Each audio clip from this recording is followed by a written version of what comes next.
The best teachers are those who show you where to look, but don't tell you what to see. Jai Hind, a warm good afternoon to all the invited guests, participants, and one and all present here.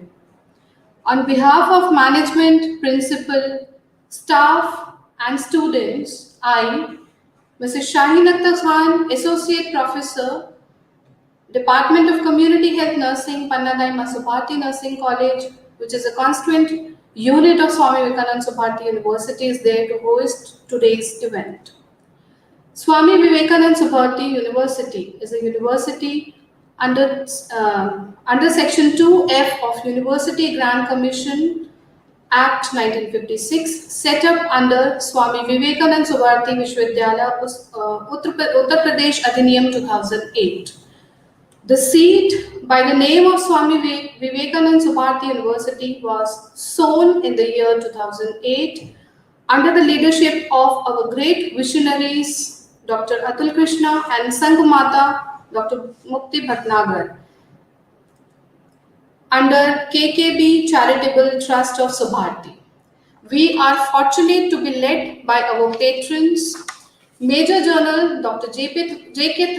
Thapliyal Sir, Honorable Vice Chancellor, and Professor Dr. Shaila Raj, Honorable CEO, Swami Vivekanand Subharti University, Meerut.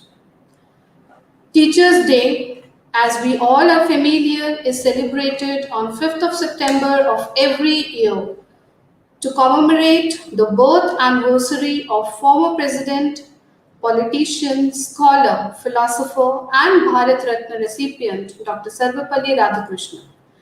On this special day to honor and appreciate the contribution of teachers, our university is observing Shikshak Parv from 5th to 9th of September 2022. In continuation with that, Panna Subharti Nursing College, Swami Vivekanand Subharti University has organized today's event. Welcoming the gathering is a gift. To present the gift on this day, I request the dynamic personality and soul of Nursing College, the great mentor and the leader, none other than our principal ma'am, ex-captain Dr. Geeta Parvanda, to kindly propose the welcome note. Over to you, ma'am.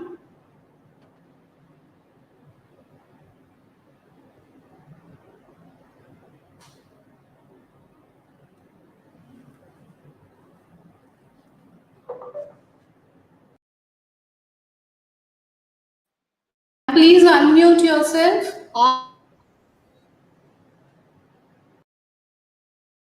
University, Meerut.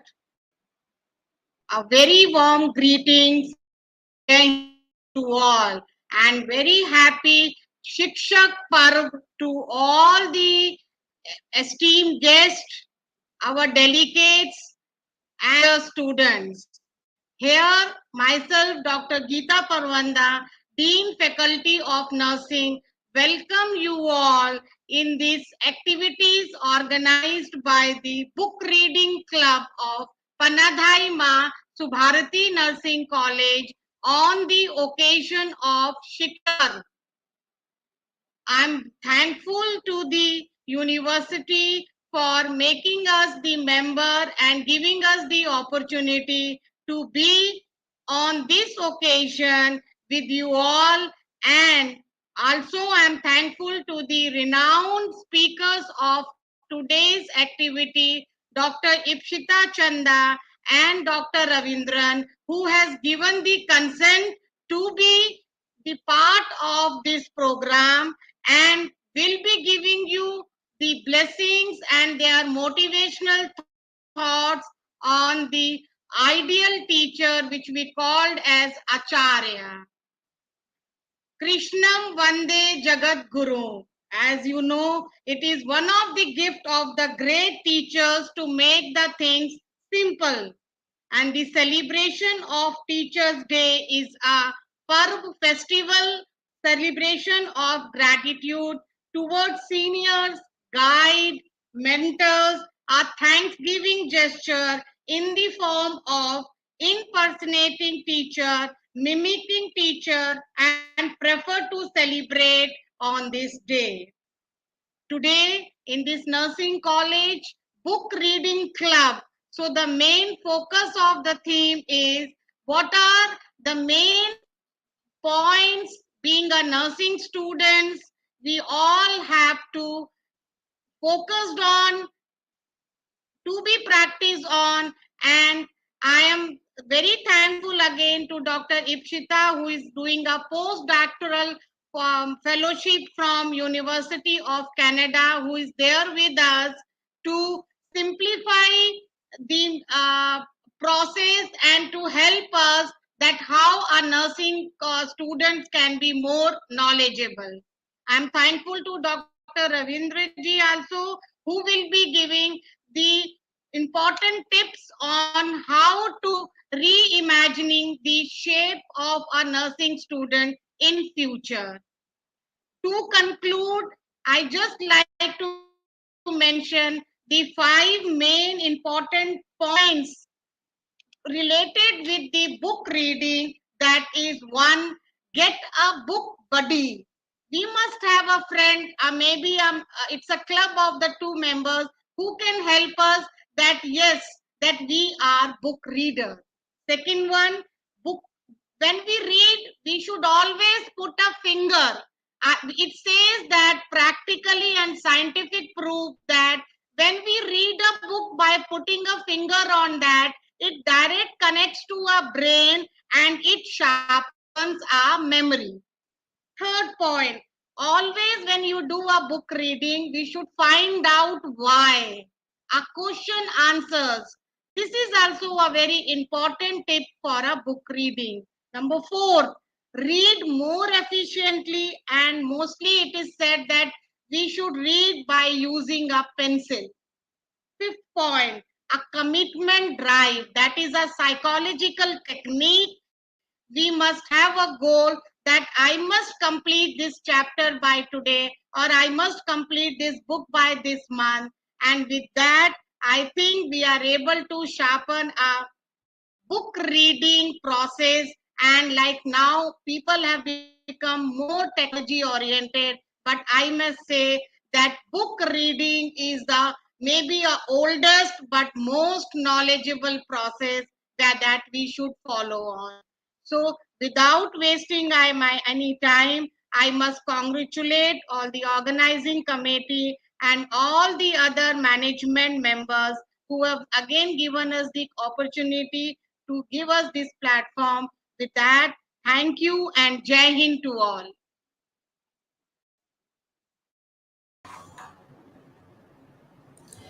Thank you, ma'am, for the wonderful welcome note and your tips on book reading. I'm sure our students will be using all those tips.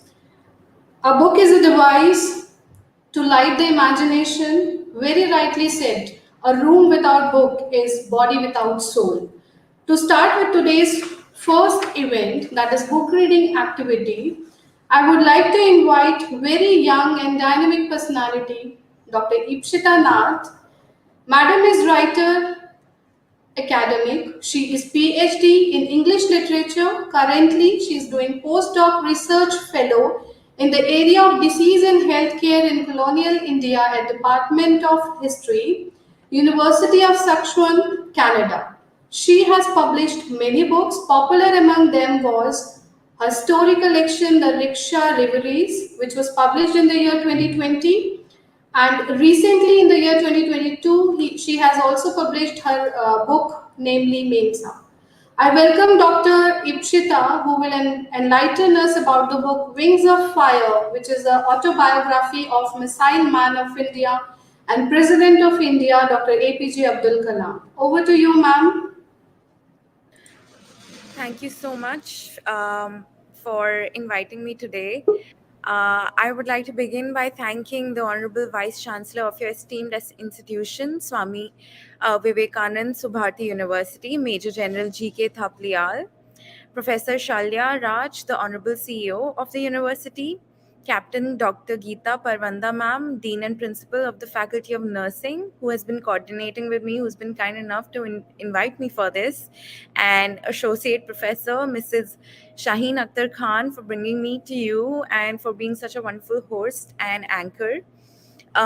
This task before me is very challenging because it is about describing the work of a man who has had an extraordinary career and who has left a lasting impact on the Indian psyche as the former president of our country.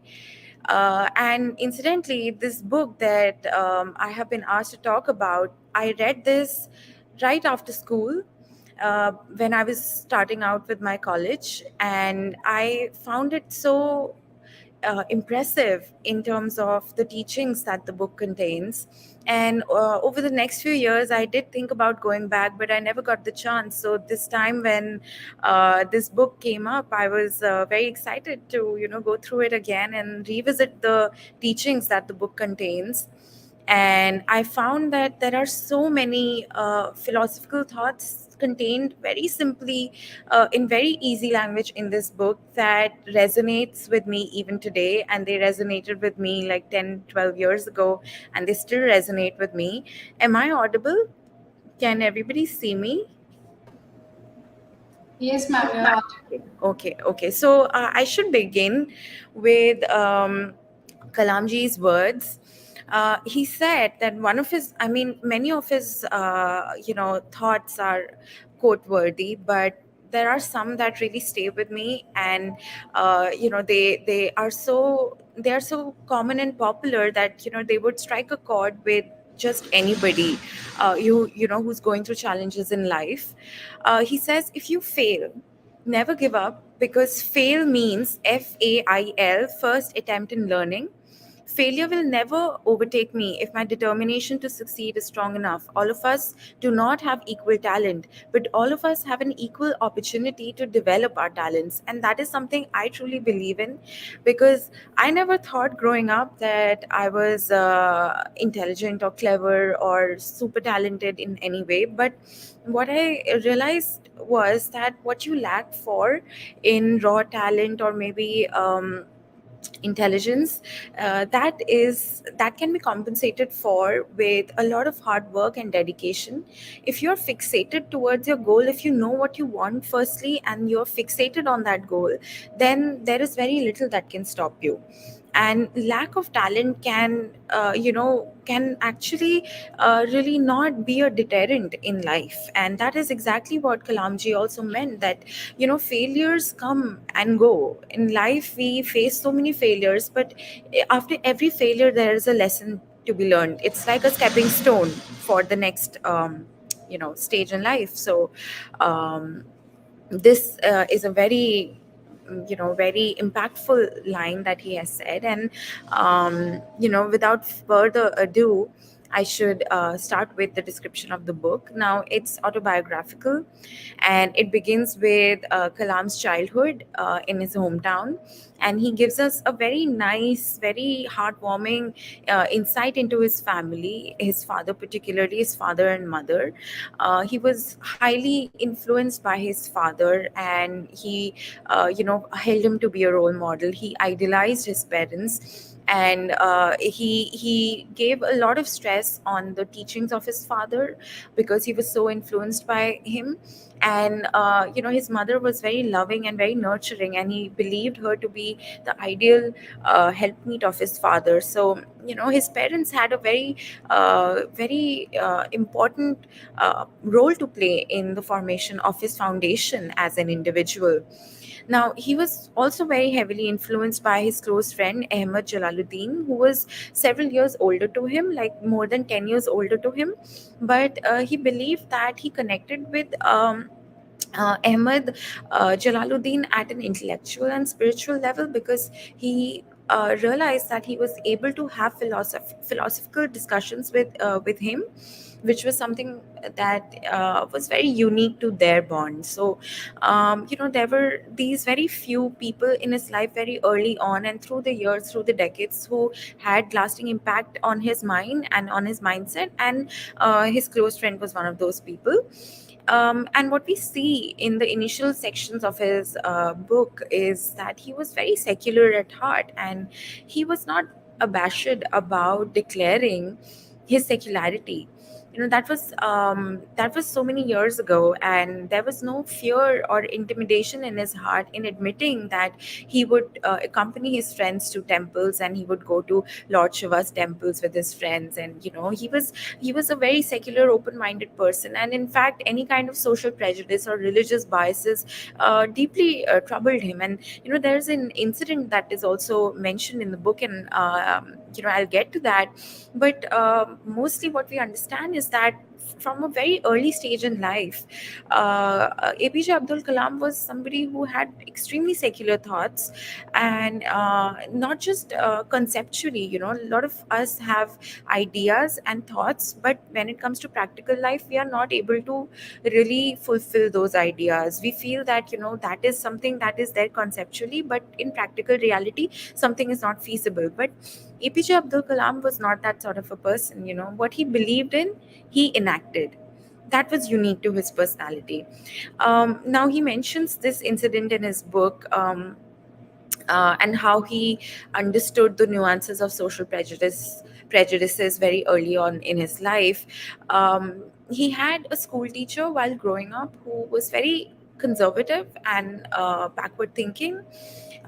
This school teacher was extremely upset because APJ Abdul Kalam, as a child, he was friends with a Hindu priest's son, and he would sit with him in class, and he was friends generally, so they would mingle together. But this school teacher, who had such backward ideas, caste related ideas, religious differences, he wanted to separate the two friends, even though these two children were really young and naive. They were devoid of social prejudices, they were innocent in that sense, they were pure, and they were mingling purely out of love and friendship. But this teacher wanted to impose his ideas of social differences onto them, and this really upset APJ Abdul Kalam even at that young age. Even though one would think that as a child he might have become influenced and imbibed some of the social prejudices, but no, he had the presence of mind, he had the individual thought process in which he was able to comprehend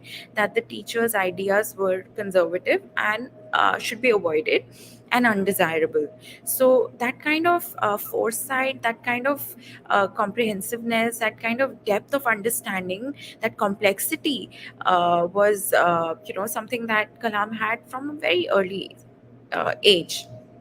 Now, he completed his school education Rameshwaram Elementary School in Rameshwaram, his hometown. Then he studied at Schwartz High School, pardon my pronunciation, in Ramanathupuram. In 1950, he joined St. Joseph's College, Trichy, to study for BSc. And that is when he understood that physics was not really his dream subject, it was not where his heart lay. Then he applied to Madras Institute of Technology, and there were financial problems, paucity of funds, so they were not really able to afford his education at an elite or premium institution. So these kind of hurdles, we hear of these kind of troubles a lot within the family also.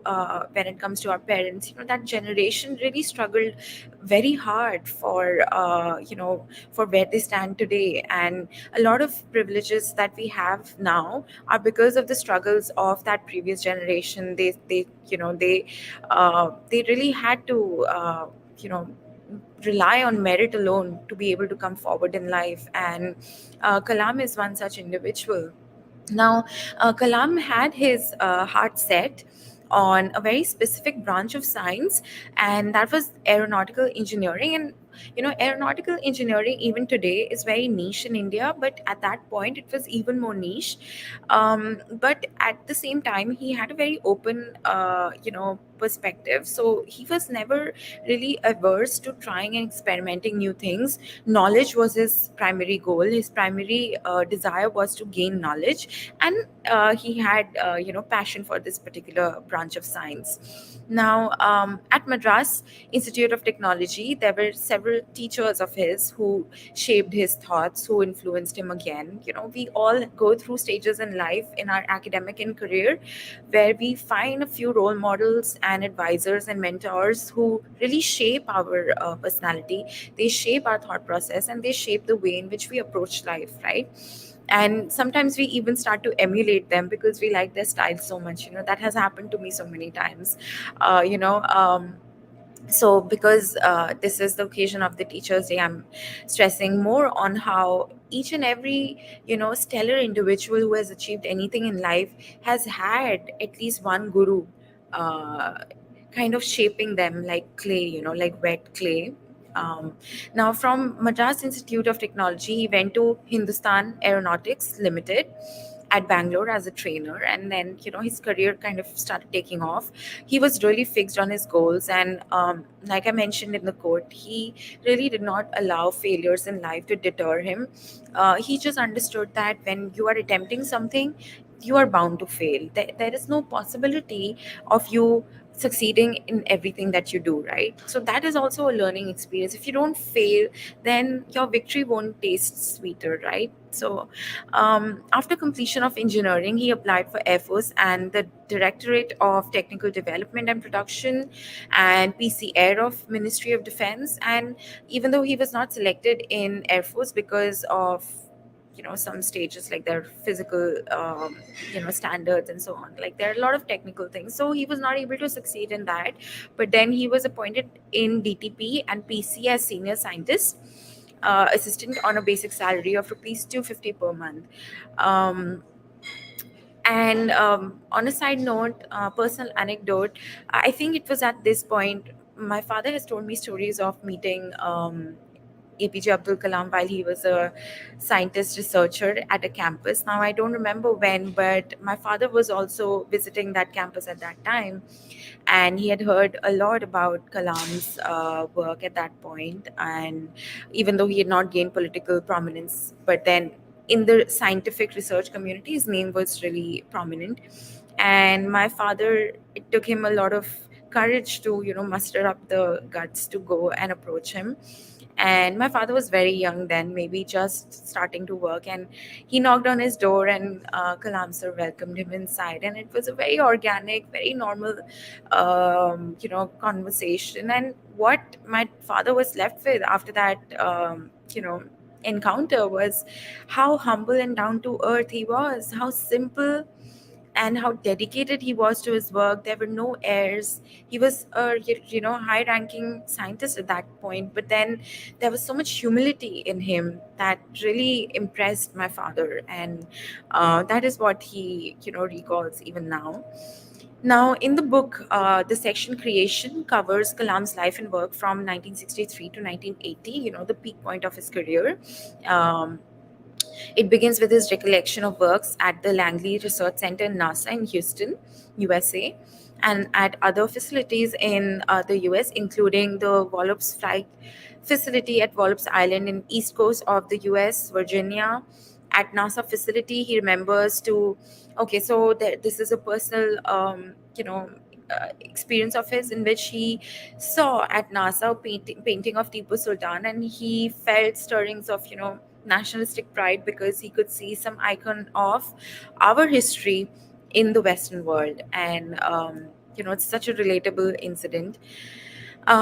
Then his association with the satellite launch vehicle and related projects were presented in the creation, like he goes into the technical details. And then the period brought Kalam national recognition, and he was conferred the Padma Bhushan in 1981. And you know during the time period when there were so many changes happening in the country, so much happening politically, that was the time he was given the Padma Bhushan. And this entire book encompasses his life's trajectory, and it's a treat to read. I can only give you a sense of what he talks about, but the way in which he expresses his thoughts is just a wonderful reading experience, and I highly recommend this if you want to start out reading. But I do want to quote a few lines from his book. Remember I said that he was very influenced by his father. So he says this in this particular part. He says, I have throughout my life tried to emulate my father in my own world of science and technology.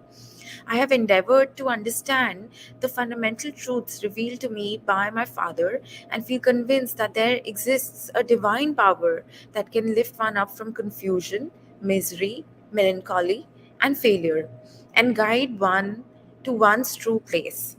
And once an individual severs his emotional and physical bondage, he is on the road to freedom, happiness, and peace of mind. Basically, saying that we are only hampered and curtailed by our own self and our own thought.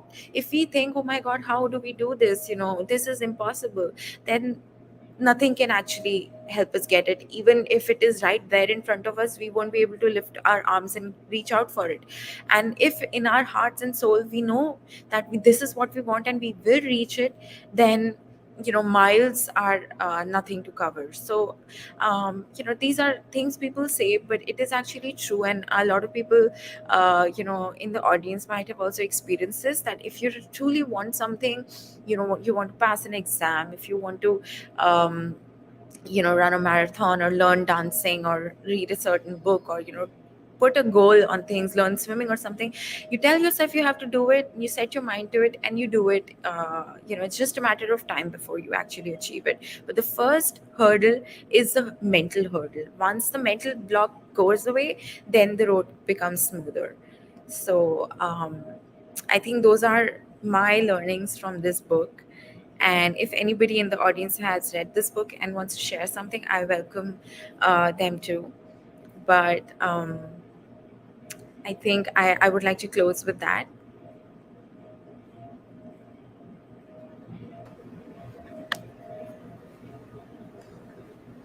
Thank you so much, ma'am, for your wonderful insight. Uh, I know, I thank you for joining with us from Canada. Like, it's 2 No, a.m. I'm in US right now. I'm in California. So Yes, so it sorry, is, but I know it's 2 a.m. there, but yeah, you're it's good 2 a.m. enough to accept our invitation and be with us. And so wonderfully, you have depicted the whole, the image of the book is so clear, and we have learned the idealism of the great leader and visionary of our country, that is Dr. APJ Abdul Kalam. Thank you so much for sharing your thoughts. And very rightly said, the task which we gave you was very, really, very challenging, but you were very wonderfully, you have depicted the whole, you have just presented the zest of the book in so beautifully, you have presented the zest of the book. Thank you so much. Thank you so much. Thank you so much for this opportunity.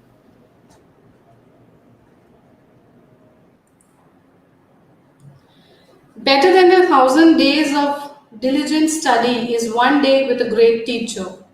Moving forward, I would like to introduce one of the great teacher and academician, Dr. Ravinder HN, who possesses total 15 years of teaching experience. Presently, he is working as a professor cum principal at Parul Institute of Nursing, Parul University, Varodra, Gujarat. Sir is having vast teaching, administrative, and research experience. He is member of Ad hoc Inspection Committee, Indian Nursing Council, New Delhi, and Gujarat Nursing Council, Ahmedabad. Sir is also editorial board member and reviewer of various national and international journals, and contributing as an advisory board members in Integrated Journal of Health Sciences. He is member of Academic Council, Parul University, member of Board of Studies for several universities and many professional bodies in India. Such a dynamic personality, we are honored to have you, sir, and I welcome you to kindly deliver your thoughts with us. Yeah, thank you, madam. Thank you so much for your kind introduction. It is my pleasure to be a part of Subharti University and part of today's session, resource person of today's session. It was wonderful to listen that the university emphasis on book reading facilities and this opportunity is open for all. And uh, at the outset, I would like to thank the Honorable Vice Chancellor of Swami Vivekanand Subharti University, Meerut, Major General Dr. G.K. Tatiyal, sir. And I respect Professor Dr. Sharia Raj, Honorable CEO, Swami Vivekananda Subharti University, Meerut. And also my respect to Captain Geeta Prabandha Madam, Principal Panna, Dhai, Subharti Nursing College, Subharti University, Meerut. And of course to Shaheen Madam, who uh, came in contact with me since a few days and to help me to bring back to this platform. The topic is that when the topic was given to me on the day of just 2 3 days before to National Teachers Day celebration, it was really thought provoking. Really, felt like went depth into this, and I thought what need to be mentioned under this title, and what need to be quoted and discussed on this topic. So such a thought provoking and very ideological theme they quoted and they kept on this day to discuss. Uh, we have nursing educators, we have nursing various cadres, and we have nursing teachers. So definitely we have to discuss about the crisis, how to deal with this crisis, how they are imparted or sacrifices themselves into solving this type of crisis, and how they are leading the next generation nursings. Reimagine, reimagine the future. So in a changing world, so what the changes and manipulations may require to adopt the just adapted to the advanced technological era. So that I have a short deliberation here, and I will try to um, give justice to the given topic. Uh, I am not a good orator, but I will try to make it easier to understand to the general public. At least people should have some thought provoking. I am not very sure that you are going to get all the points out of this, but at least you will have at the end of the program, you will have a thought provoking few points in you. Uh, is it visible to you? Am I audible? You're audible and the PPT is also visible, sir. Visible. Okay, thank you so much. In my total 1 hour of deliberation, I cover up the introduction, definition, the role of nurse educator, skills needed to become a nurse educator, educational preparation, work settings of nurse educator core competencies given by World Health Organization, nurse educator leading crisis, and reimagining the future of nurse educator. So in the beginning, I quote, a truly great nurse educator is hard to find. You too agree with me. Difficult to part with and impossible to forget. So it is not an opportunity to become an occupant. So it should be a passion. So then only you say that teacher is a noble profession. Nursing is the noblest profession. Nursing teacher, just calculated. So that is the reason. It is an opportunity we should feel, so that not just to become an occupation.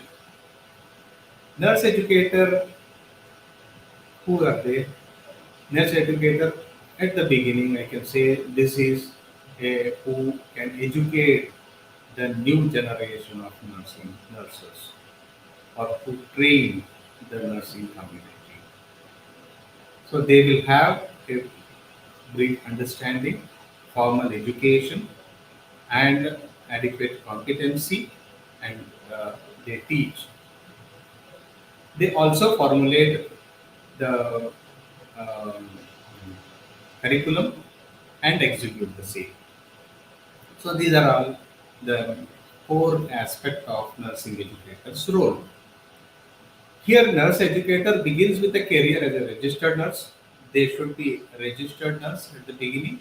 After receiving an advanced nursing degree, these individuals choose to teach new nurses valuable skills, becoming the nurse educators. Nurse educators are valuable members of the healthcare committee. So when we call it as healthcare team, so this plays very pivotal role. They have extensive and comprehensive knowledge of how the healthcare system functions. They also understand the need of the patients and are aware of theories of teaching and learning. So nurse educators are the individual who choose to become a nurse educator, likely have a passion for both nursing and healthcare. They believe that they can make a difference in the future of nurses by passing on the skills and knowledge to the new nurses entering into the field. So let us see what is the definition or meaning of nurse educator. Nurse educator is a nurse who teaches and prepares the licensed practical nurses and registered nurses for entry into the practice session. Nurse educator serves as faculty members in nursing schools and teaching hospitals to prepare the next generation of nurses for effective practice. What does nurse educator does? So they prepare and execute the curriculum.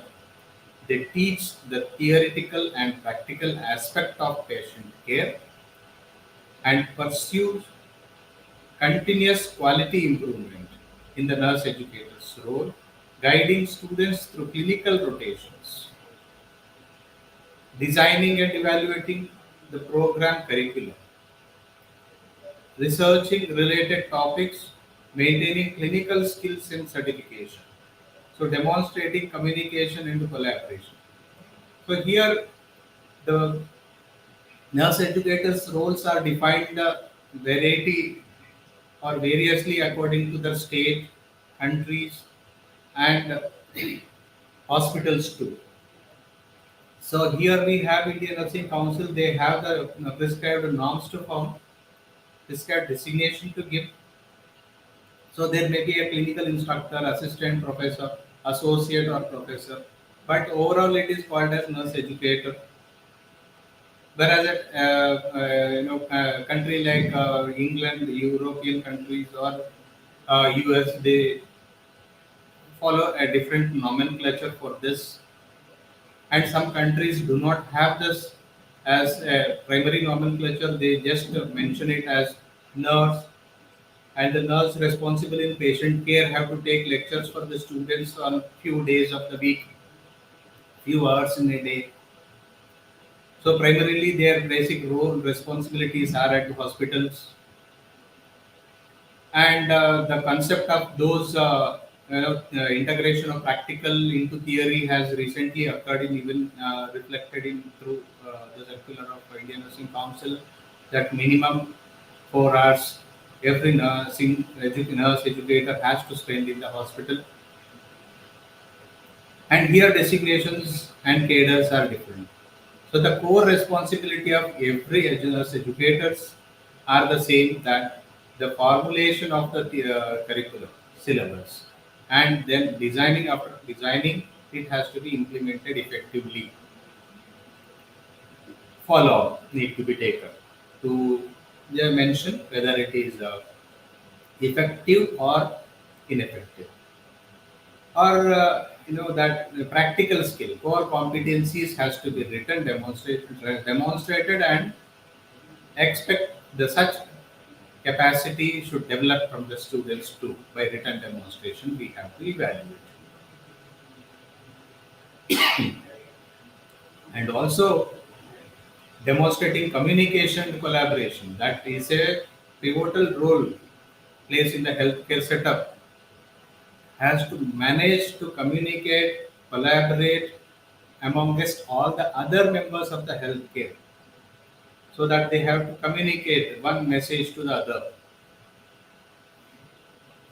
Inter-sectoral collaborations, and also you should require some uh, research to bring up new things, maybe in the clinical competencies or in the patient required areas, patient care, or in the biomedical engineering equipments, or maybe in the procedure or models or conceptual frameworks, etc. So these changes may happen only through a good research.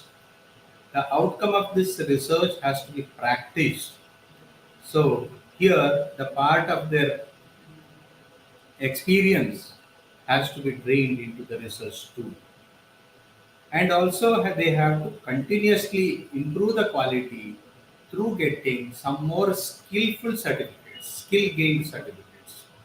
So that once after obtaining a master's in nursing, that is not an end of any of the education. So that they need to go for higher education through some certifications, certificate courses, or maybe it's a short-term courses or webinars, seminars, workshops, so that continuing nursing educations. So these are helpful for understanding the current trends and scenarios happening in the field, so that these are the overall development trends of the role of nurse educators.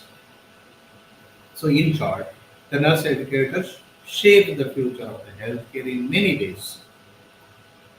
It may be inside the classroom or outside the classroom.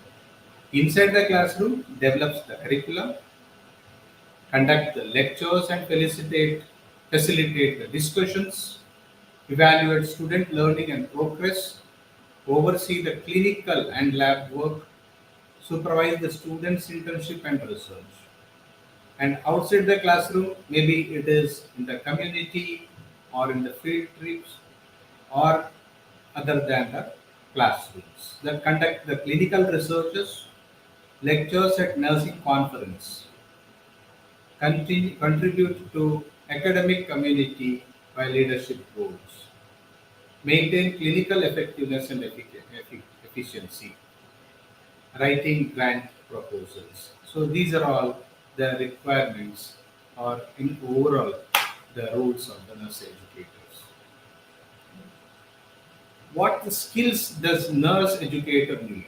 If you want to call as a successful nurse educator, a efficient nurse educator, what is the basic criteria to call it as efficient or successful? What is the basic requirement? So that require highly skilled individual.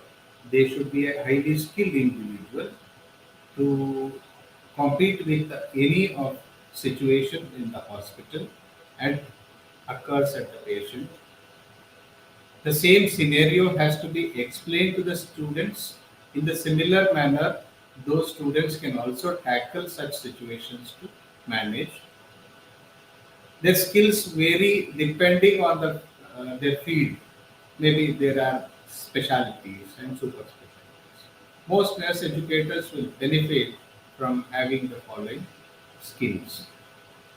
The first and foremost one is that we should show a leadership quality.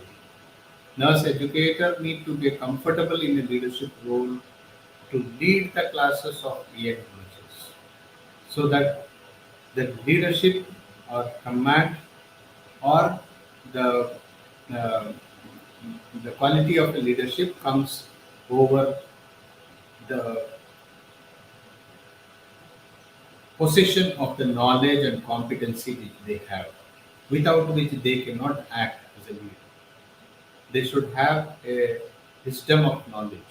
So therefore, they can at least be a role model, and they can say and control and can give the guidance, suggestions. And the second one is professionalism. Professionalism represent the nurses around the globe. They need to act professionally to ensure that the correct image is sustained, so that the professionally we have the code of conduct, and we have ethical principles to follow. Morality has to come into the picture. So these professionalism has to be demonstrated during our practice. So this act will be noticed by the offsprings or the new nurses, and they'll follow it. So we should not be a wrong model or example for the next generation, so that the uniform or activities in the hospitals or the code of conduct of what is mentioned in the professional attitudes, etiquettes, etc. So those things need to be followed. Knowledge and expertise. Of course, this knowledge and expertise has to be, it will plays a very important role in training the people. So they must educate and train the requirements to teach the future nurses how to treat the patient effectively. So that there is no excuse without this. So the knowledge should be updated, and practically they should be expertise. They should be able to manage any demonstration or any clinical competency to experience or demonstrate it, and they should train the students in such a way to maintain all those competencies whenever it occurs. And also core competencies, that WHO has established a few core competencies which I am going to discuss in future. Those competencies for the academic nurse educator must have. So National League for Nurses or WHO has mentioned the same. These core competencies are the very important and essential aspects.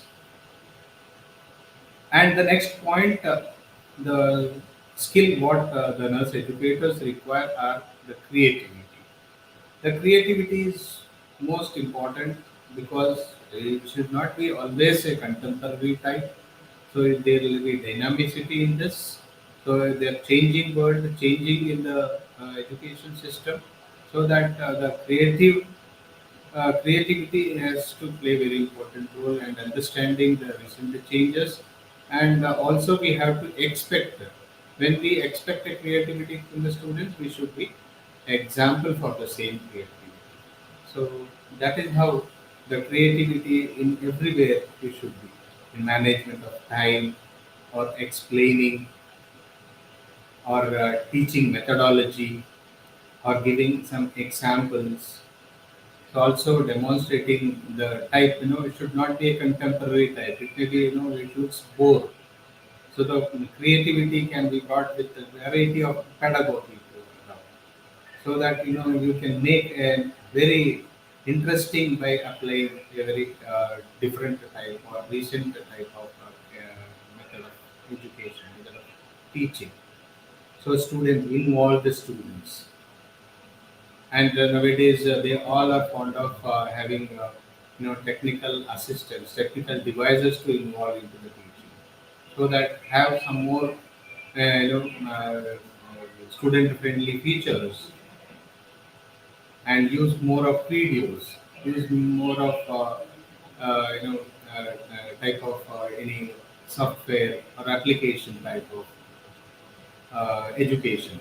or you can prepare a modules and can be submitted to the students. So that creativity may require to prepare all those things.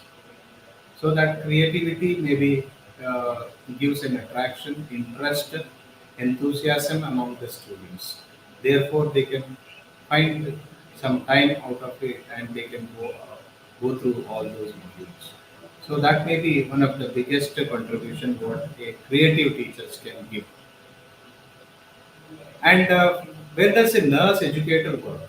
Where they are, of course, in the colleges, maybe in the hospitals and long care facilities, and in the educational institutions, universities, community colleges, technical schools, vocational schools, etc. Now there are many more varieties, various areas. There are so many diversified nurses you can see now.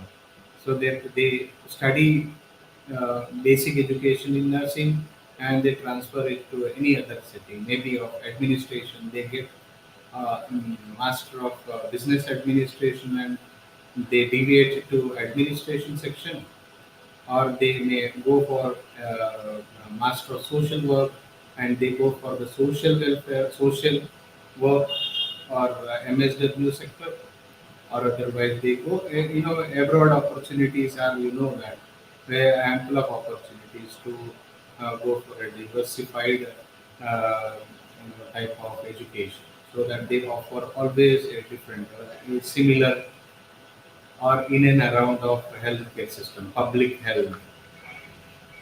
Okay, so these are the areas where nurses can go for a higher education in a different background. So even there are so many opportunities to go for a public service areas too. So that's what now these healthcare facilities, the healthcare industries are also invited. Many more the district commissioners you can see. Mm, there are a few district commissioner collectors are basically the nurses, IPS officers, and also there are so many IS officers, also IPS officers working as a district collectors or otherwise police inspectors. Many more. We recently met one of the district collector for some reason in one of the district at Karnataka, that is school, so that they could able to manage the COVID situation very well due to her background as a nurse. So that's what that was a fortunate time to be with her for few time and also exchange a few challenges in us and then also administrators. And I met several IPS officers working as a police inspectors and in railway too, railway inspectors. So that these are the diversified. It is not related to today's topic, but still, I'm just explaining nursing educators where they work. Primarily, they're supposed to. If you want to call them as a nurse educator, they're supposed to be in nursing institutes or in the hospitals.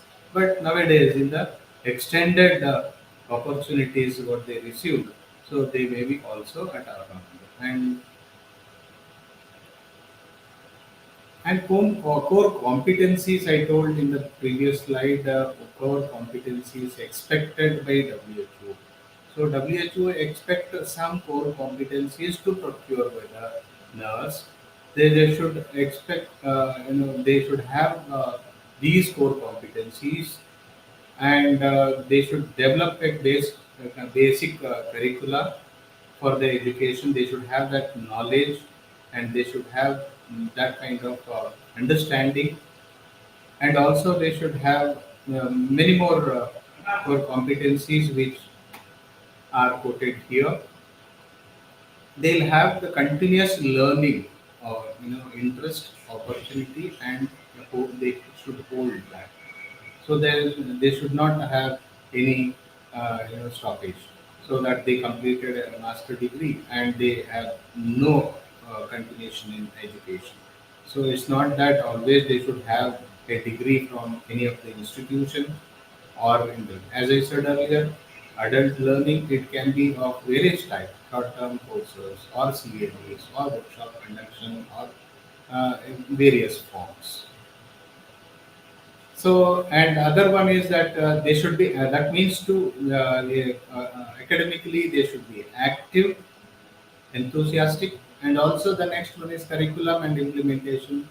They should be a part of the as educator should be a part of the curriculum designing and implementation, so that they should have a basic idea how to create curriculum, so that you know that how and what should also included in curriculum, so that you know the Bloom's taxonomy, so that the basic requirement is uh, mm, has to be followed, the Bloom taxonomy. So that the implementation, how do we implement? What are the ingredients? What are the necessary elements you should have in the curriculum? So that how effectively this can be implemented. So that that is very essential core competency of the nurse educator. Nursing practice, you know, you cannot say, I am a theoretical nurse, I am not a practical nurse. I don't know how to perform this, how to perform that. So it is not of my core competency. No. So that basic nursing competencies, not the specialized. Basic nursing competencies are a must for everybody. There is no compromise in this. So they should have. Next is they always take part in the research and evidence-based researches. So these are very essential. Otherwise, you know, how do you bring the change? How do you adopt the changes? How do you have the changes in the research?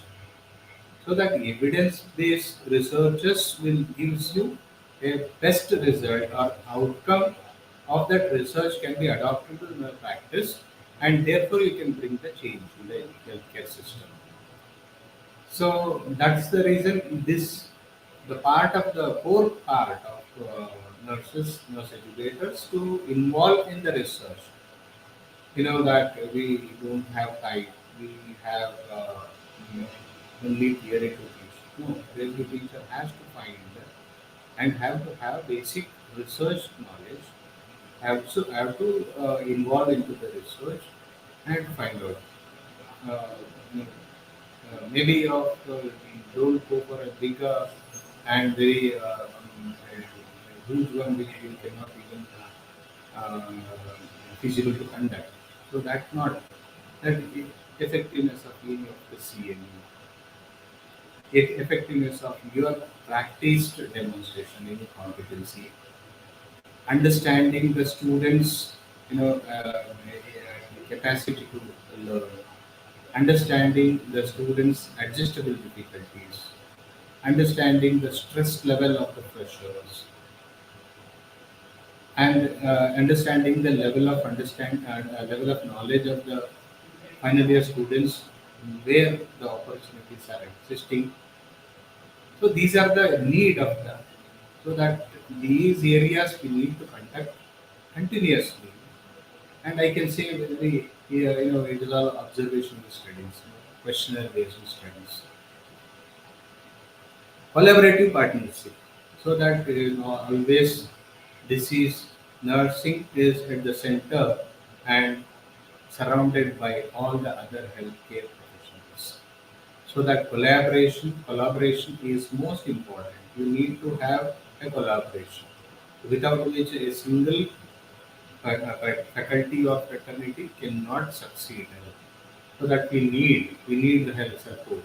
So expertise, expert sessions or expert area, we need to have the support of the medical faculty, and also that you know preceptorship need to be expected from the medical faculty, and also having some discussion, case studies, and rounds at the hospital will definitely give a good understanding collaboratively. So each one will give their own inputs of their own discipline. So therefore, it is a essential part, and that will be everlasting memory they keep it. So that is the reason we should always encourage our students to go for the points with the medical faculty, so that the points which they discuss will not be forgotten. The next one is ethics and professionalism. So as per WHO, this is one of the most important competency the nurse should obtain. Ethics to be followed, so that we should always maintain the ethical principles, professionalism. So the dignity of the nurses or status of the nurses, we are responsible.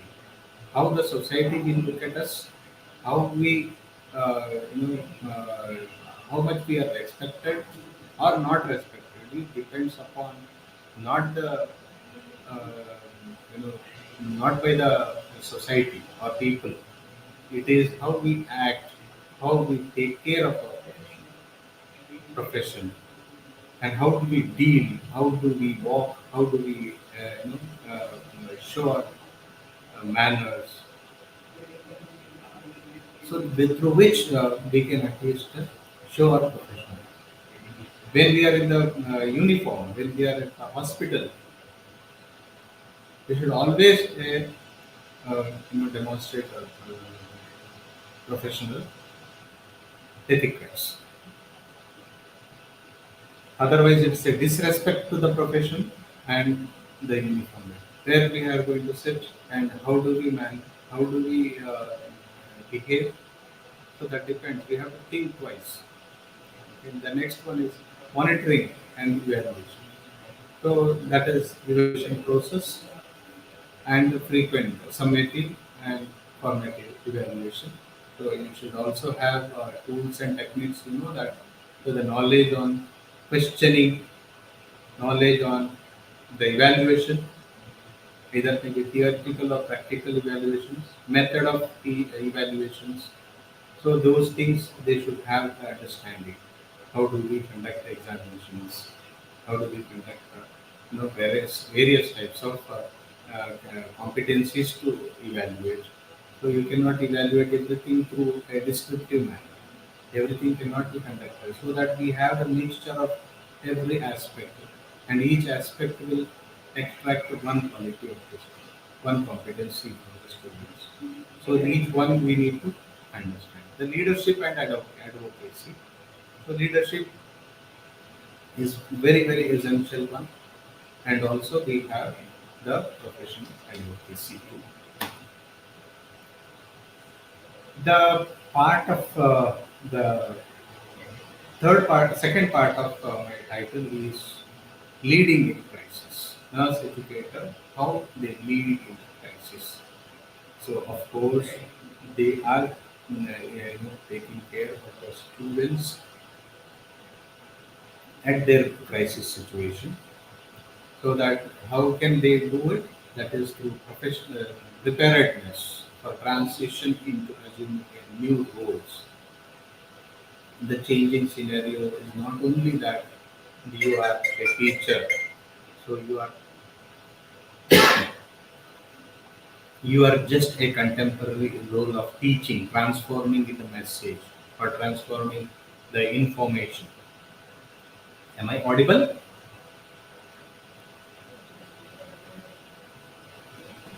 Yes, sir, you are audible, sir.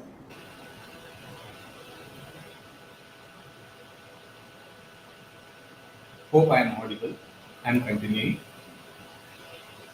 The preparedness for the transition into assuming a new roles. New roles may be of a mentor or a preceptor or as a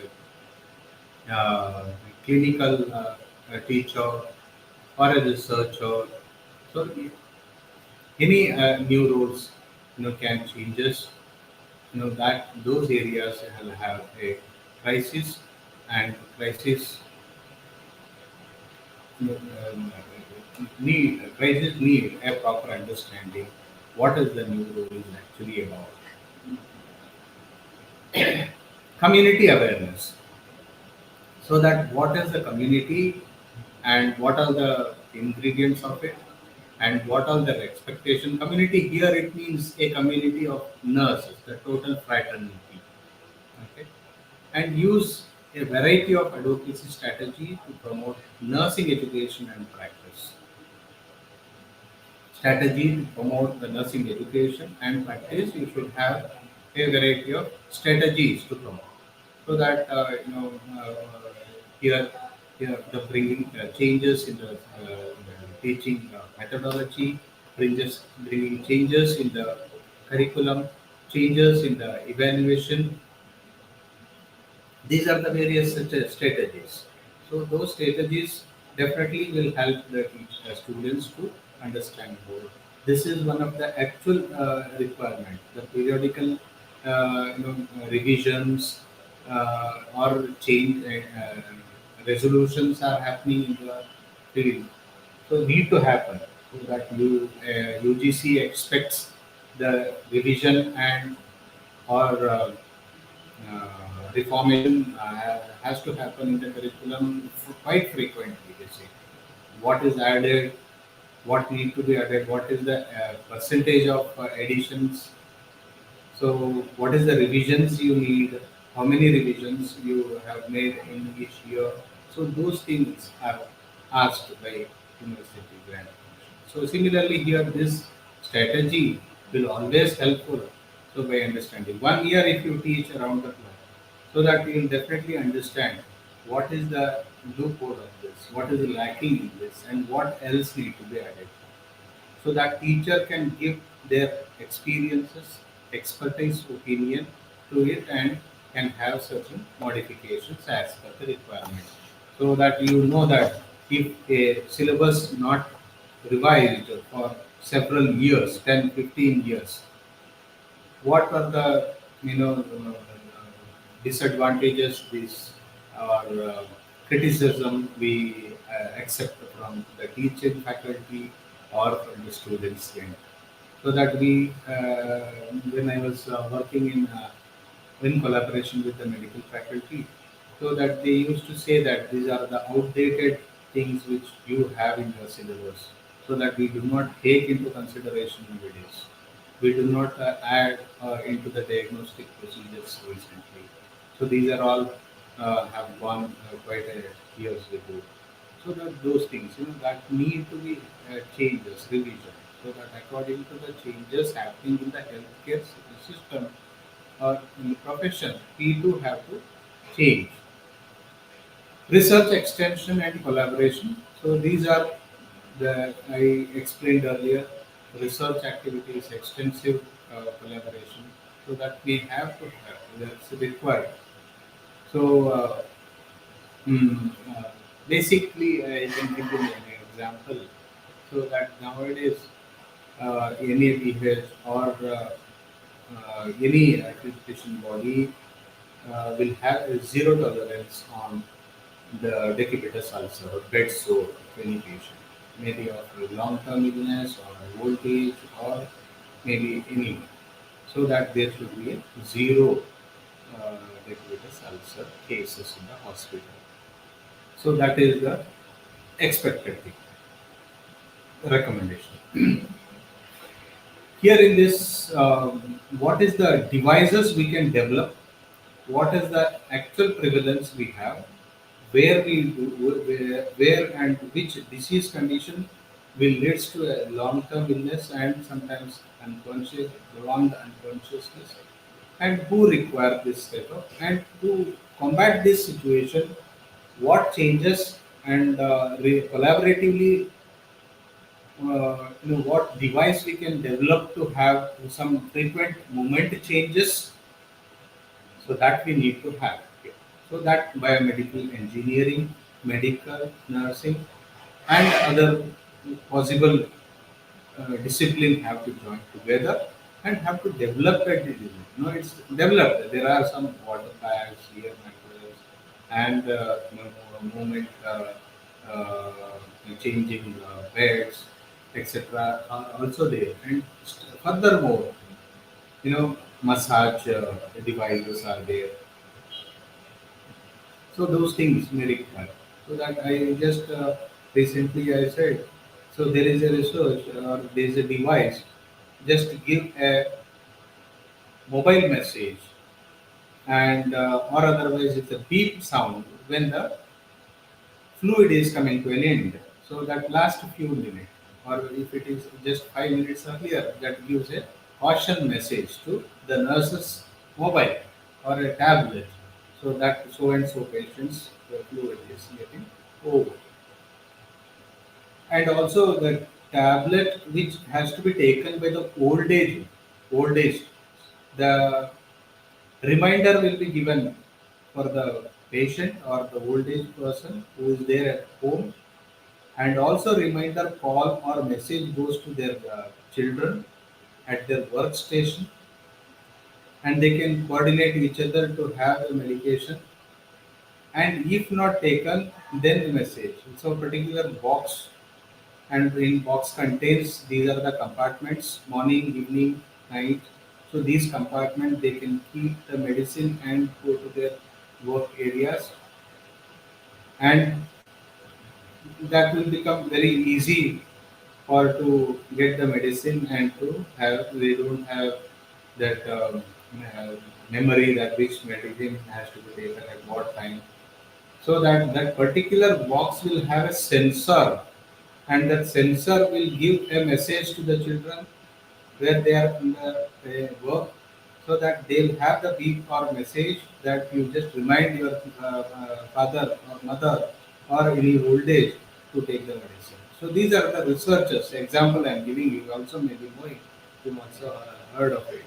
So those things, that these are required a extensive collaboration with the research, so that uh, when you have certain issues, these may require. And also, you may be knowing that recent days when there was extensive cases of COVID-19, and many more invasion has happened,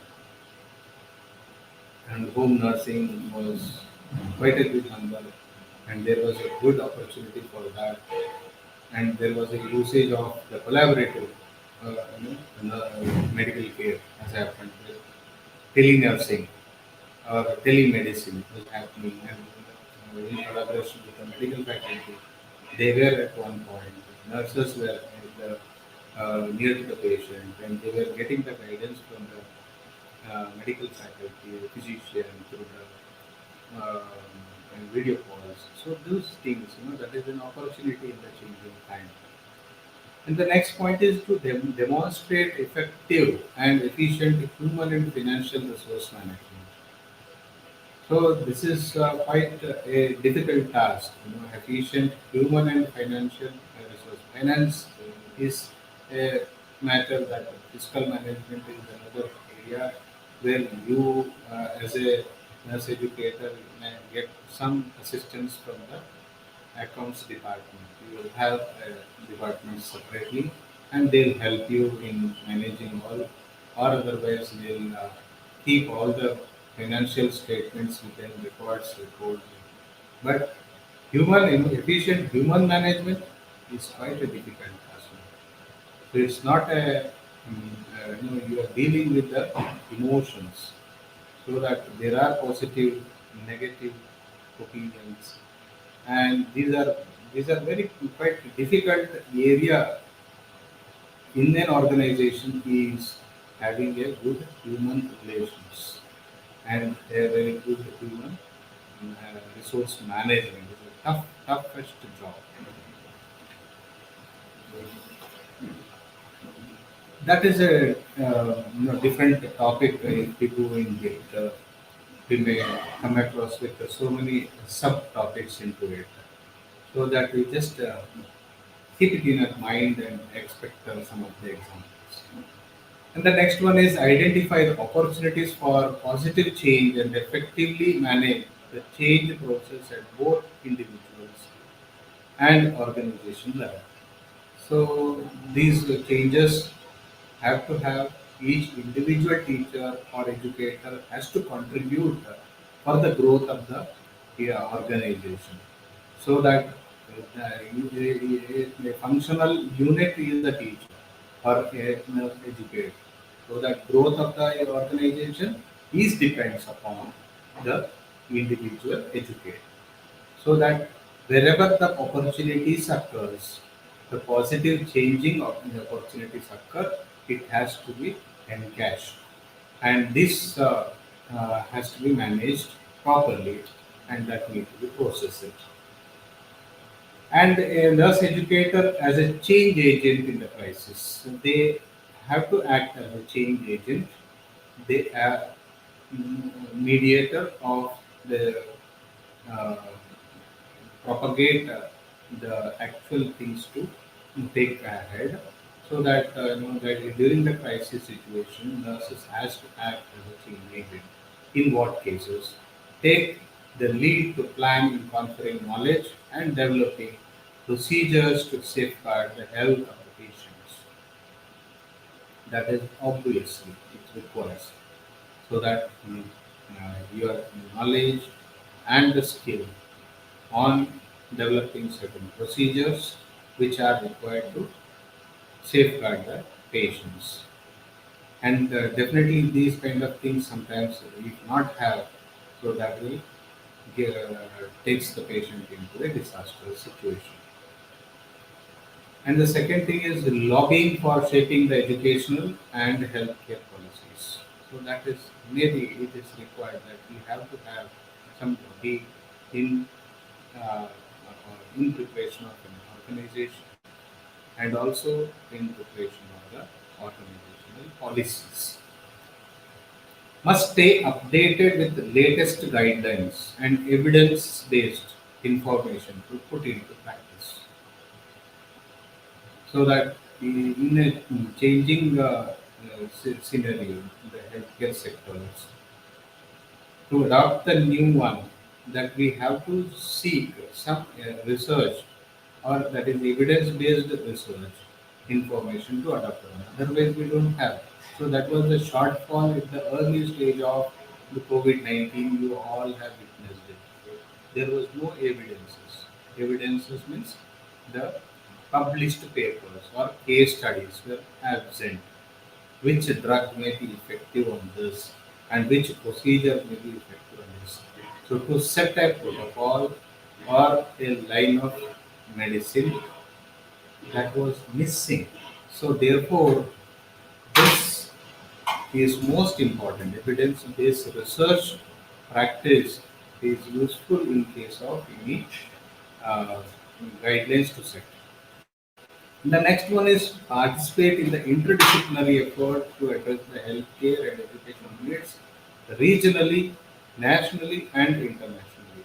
So that interdisciplinary, that is multi-sectoral collaboration or interdisciplinary collaborations required. As I said earlier, you may have to have a collaboration with the medical, pharmacy, physiotherapy, healthcare, other sectors like laboratory technologies, also medical social workers, public health professionals, administrative professionals, or any other professionals. So that these are one or other way they are attached or linked with the healthcare system, so that it is required. Integration of evidence-based practice into clinical. So integration, as I said earlier, clinical practice should always depends upon the evidence-based practice. The third part of my given theme is reimagining the future. Reimagining the future of the nurse educator. So reimagining is possible. How it is? The future of the nurse educator is depends on preparing the next generation nurses by adopting transformational or transactional leadership. So that the future nurse educator should always be ready to adopt the transformational or transactional leadership. So that it's not like always as previous. So it has frequent changes happening every then and there. So the mindset of the students, or mindset of the peer groups, or mindset of even patients are changes. and the patients do not want to stay for so long. Even if you give a luxurious facility in the hospital itself is a stressful area. They do not want to extend it. So that is the reason now all laparoscopic surgeries or minimal invasive surgeries are coming up. So even though it is costly, they want to go for the same. So minimal pain, minimal incision, minimal hospitalization. So these are all coming up. So that any transformation, transaction or any transformation, we need to adopt. So with the transactional leadership, we need to take demonstrating competency in telenursing. So that is more important. These are very essential. Telenursing is most importantly nowadays required, where recently government of India and state government has given the care of CHOs and deployed into health and wellness clinic which are converted by sub-center into wellness clinic. So those areas, if they come across with any of the medical issues, they require a telenursing facilities. And this area is very much important at post-COVID duration, so that this requires much more. Not only to the local areas, telenursing to the local areas, it may also require to the higher centers or the super specialty centers also. And next is change as a acting as a change agent. So in the future, what changes to be adopted, so that to adopt the change or to bring the modification, the nurse educators' roles are most important. And the next is strengthening the nursing workforce by preparing and mentoring the future generation of nurses. So here, hello, am I audible? Hello. Yeah.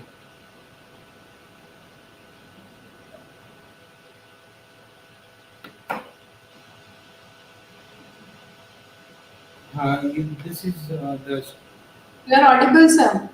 yes, madam. Okay. Yes. Strengthening the nursing workforce by preparing and mentoring future generation of nurses. So the workforce adequate, how it is possible, nursing workforce, nurses. So that we can say that this is quite a big workforce in the health industry. So that maybe it accounts more than 60%, and it is not going to reduce even every year nowadays. Government or autonomous bodies are coming up with a lot of vacancies. They are trying to fulfill. So a post-COVID period or COVID has taught us a big lesson to us, and government is now alert. So that is the reason at international level also the openings are highest now. So that they need to uh, revise it, open it. So therefore, so this is workforce has to be generated, so that they have to prepare. That they need to take care of the future, so that what was happened earlier. There was shortage of healthcare workers. They considered nursing students as a staff, so that there was no other ways. So that's the reason in future that they need to give a proper mentoring and have to train up. Even in the medical field also same thing happened. And the internships, they also could not satisfy the number required. So they went back to the third year, fourth year, so etc. They also started working as a independent practitioners there. So that's what in future, not only during the pandemic, in the pandemic situation, so it also it requires to prepare a bigger workforce, developing a new models clinical education.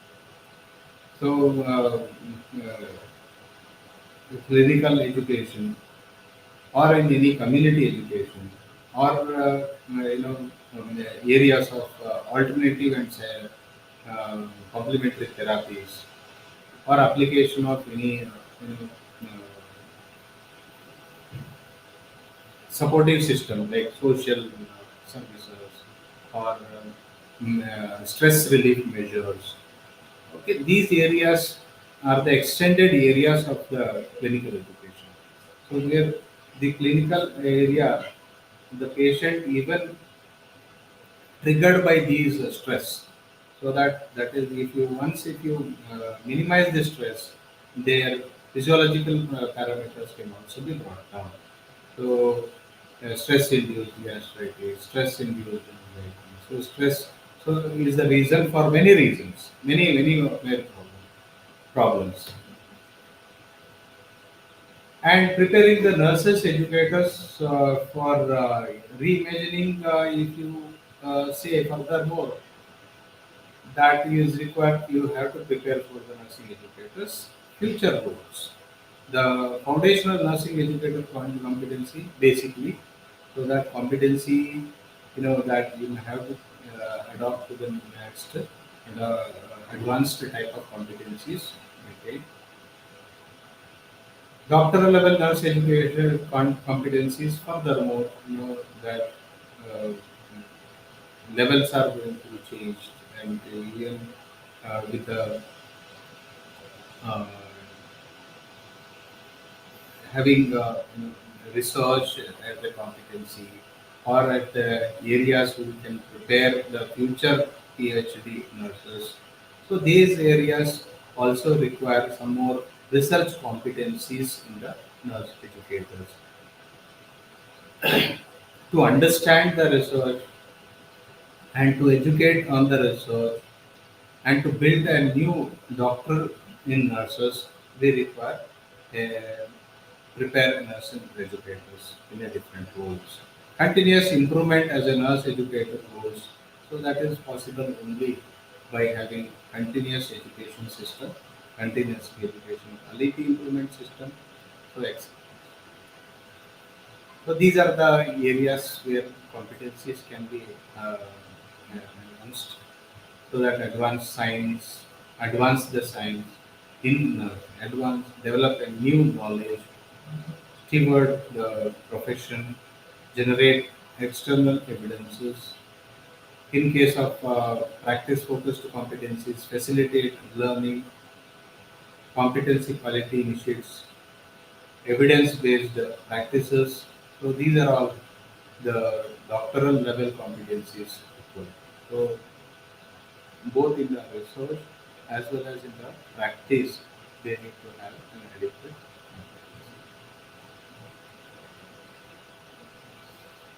continuous quality improvement in the faculty development and mentoring.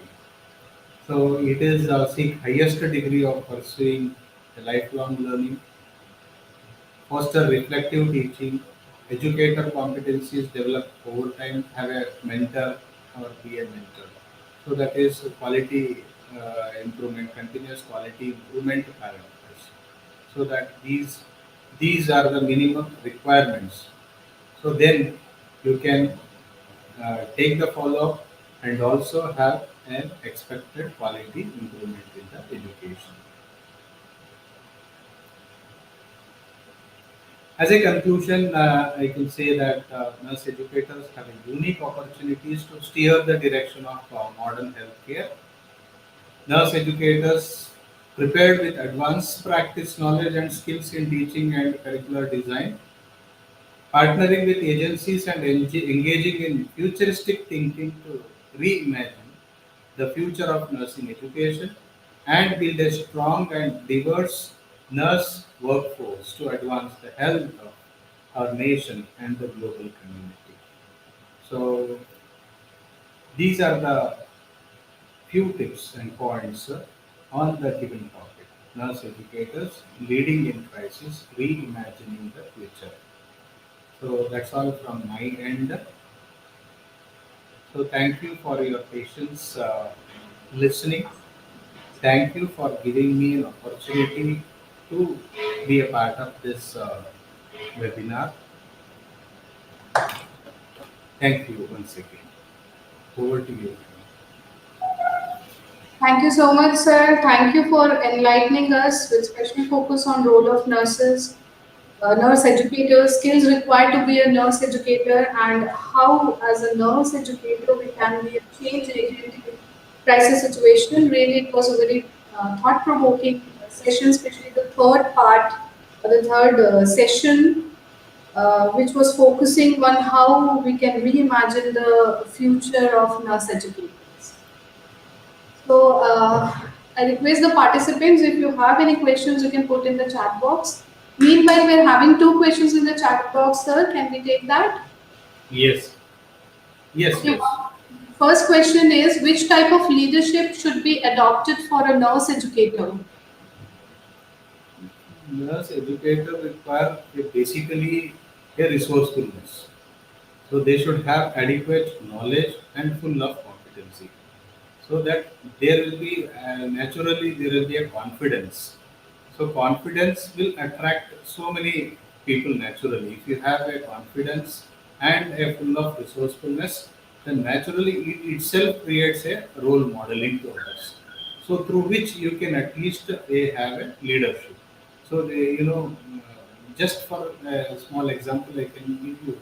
So the person who performs very good procedures and communicates better and who can explain the procedures better and also having good knowledge, practical and procedural knowledge, does not require to have any explanation on their own leadership qualities. They automatically get attracted by the others.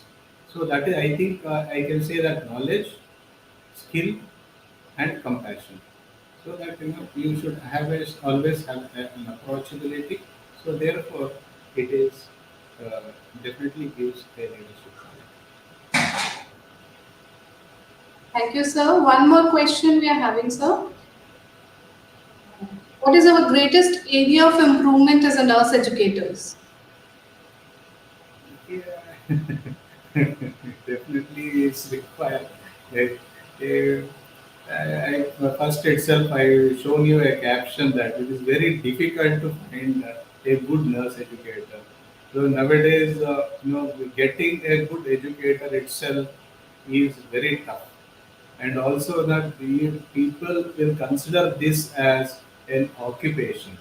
So to suffice your requirement, do not spoil the future nurses. That is my request. That is the reason. The first one is that they should have adequate knowledge and competency. That is the minimal requirement, core competence they should have. So that if suffice, then they risk others. Okay, that is enough. I Thank you hope so I much, answered. sir. Yeah. Thank you, sir. Hope the doubts of the audience are clear, and it was very wonderful listening to you, sir. I request all the participants to kindly fill the feedback form, the link for which we have put in the chat box. So I request all of you to please fill the feedback of the sessions. With this, I would like to invite Mr. Sri Ram, who is Assistant Professor in the Department of Community Health Nursing, Panna Subharti Nursing College, to propose vote of thanks. Over to Mr. Sri Ram.